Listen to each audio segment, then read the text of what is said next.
Hi, my name is Heather Harris, and this is my audition version of Dreamers, Schemers, and Stampeders for the Holland America Line Cruise and Travel Director position. Today we're going to begin by learning about Jefferson Soapy Randolph Smith. Now, Smith was an interesting character because when he found himself coming to Alaska, he'd already earned quite a name for himself as a famous con man, actually, in Colorado. So while in Colorado, he actually developed his namesake con. And this is a con in which he would essentially con people into buying bars of soap for $1. And how he would do this is he would wrap these bars of soap in money. $100 bill, $20 bill, $10 bills, and then he would sell these bars of soap for $1 a piece. Now this provided people the opportunity, or so it seemed, to win a fair amount of money for a pretty low purchase price. So there would be a bit of a buying frenzy on these bars of soap. Now, Soapy was a fairly clever man, and so through sleight of hand, while he appeared to be mixing in these moneyed soap bars, he would pass one off to a shill that he had in the audience. Now, as people were buying these bars of soap, the shill would unwrap a bar of soap, waving around the money that he won, espousing that he had won. He was a successful person. So all of a sudden, the frenzy would increase. And then when there were only a few bars of soap left, Soapy Smith would announce that he had only a few bars left, but the $100 bill had yet to leave his selling table. And so what he would do is he would auction off those bars of soap to the very last people and to the highest bidders. This, of course, earned him quite a bit of funds, as he wasn't actually giving away free money, and instead he was just giving away okay soap. Now, Soapy found himself running into the law a few times, and at the time he was just known as Jefferson Randolph Smith. The name Soapy actually came from being caught during one of his shills, and the police officer couldn't remember the last name.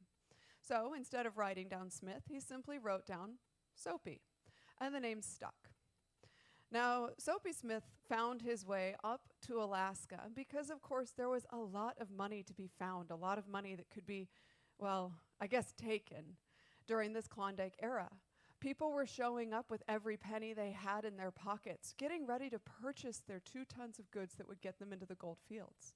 People were coming out of the gold fields with everything that they had won within their pockets. And Soapy, of course, saw nothing but endless opportunities. Now, he quickly found himself another title. He became known as the King of the Frontier Consmen, and that was quite shortly upon his arrival. He really did find himself involved in just about every single con and every illegal activity that you could find in town. You name it, he was involved. In May of 1898, he opened up his very own establishment. And it was from this venue, from this bar, that he was able to run and maintain his gang of cutthroats, thieves, various criminals. This was also a good place for him to continue to run some of his cons. One in particular, the venue was built specifically to allow any sort of con man to simply escape instead of out the front door through one of the many secret exits, making it easy for them to run various card game scams and make a quick exit with the poor victim's cash. Now, one of his less violent, but perhaps most known cons in Skagway was the opening of a telegraph office. Now, for many people traveling around the world and coming into Alaska, they are a long way from home, and they've been traveling for quite some time. So seeing a telegraph office would be a welcome sight. You can let your loved ones know that you made it. You arrived in the great frontier of Alaska, into Skagway, safely. So what would happen is you would step into this office and you would hand over $5 and the operation would send a telegram for you. The only problem with this was there were no telegram wires in town. So unfortunately, the office that was supposed to send your message, it was going to a dead end. But there was one more thing that could happen within this office. Because, you're new to town, And once you're in the office, you're going to witness a friendly card game going on. You might watch it for a few moments, and then all of a sudden, very conveniently, somebody is called away from the table. They're called away from the cards. And with that open seat, these friendly men are going to invite you to join. In this case, you sit down, you play cards, and you get taken for everything you have. It was a common occurrence here in this telegraph office, and of course, took some time for people to figure out. Now, Soapy Smith's reign of terror was really bringing about a lot of corruption and problem into Skagway.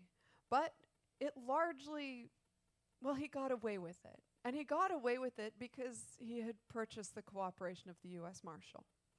He's got lots of money, you may as well buy the authorities. Now, in addition to purchasing the U.S. Marshal's cooperation, he also developed his own personal guard, which was really more under the guise of being a military unit. So people, for the most part, were frightened to even do anything about Soapy Smith and all of his con men, and now his personal guard. Well, eventually, the United States decided they needed to do something about this. So they sent the Buffalo Soldiers, who you may remember from the Civil War, to clean up what was becoming an incredibly crooked town. People were coming in with everything they had, with hopes and dreams of great wealth, and they were showing up on the shores to have it all taken away from them and be left with nothing, far from home, with few options for how you're going to make your living. So eventually, history continues on, and the USS Maine was sunk off the coast of Cuba. This led to a great wave of patriotism in the United States, and Soapy Smith decided it's a perfect wave to ride. So he petitioned the United States War Department and actually successfully gained permission to start or to form his own official division of the US military. So now all of a sudden, he has his own troops. He was able to select them, assemble them, and to legally use them however he chose. And in this case, he used it to maintain control over the town of Skagway.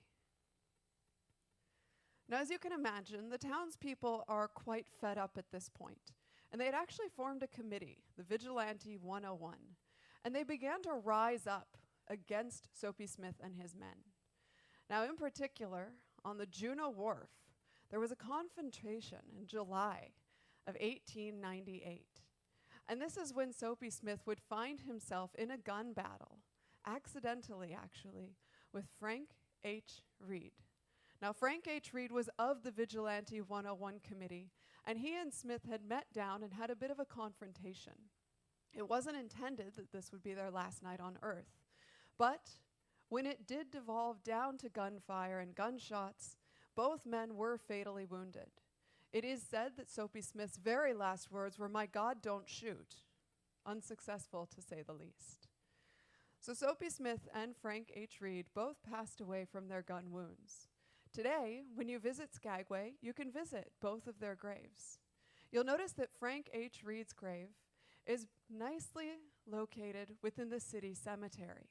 It's a pretty impressive headstone, actually, for the era, and the grave is still well maintained to this day. However, if you continue a couple hundred yards down from that city cemetery, you can find a small cordoned off patch that's filled with weeds and has a small wooden head marker that simply says Soapy Smith. You can visit it to this day and get a good feel for how Skagway really does feel about this man that came to their community, and while was such a big part of establishing it and what it is today, how they really feel about him as a part of their history versus how they feel about one of the townspeople who put Soapy Smith's reign of terror to an end, Frank H. Reed, who is still honored to this day. Now, this is just one short story of all of the adventures and all of the stories of riches and corruption and crime that came out of the Klondike Gold Rush era. Now, as you guys travel and explore Southeast Alaska, you will see the influence that these people, again, coming from far and wide, filtering themselves into Alaska, into Southeast, discovering or hoping to discover the wildest of riches, They're dreams beyond dreams, many of which were left in disappointment, some of which found their success, but each and every one contributed to the story that is Southeast Alaska. So as you all go out and explore and create stories of your own, don't forget those people who made the very same trip as you did, risking everything they had to come here on the adventure of a lifetime. I hope you all enjoy your adventure in Southeast Alaska, and thank you all for coming out today. Have a wonderful afternoon.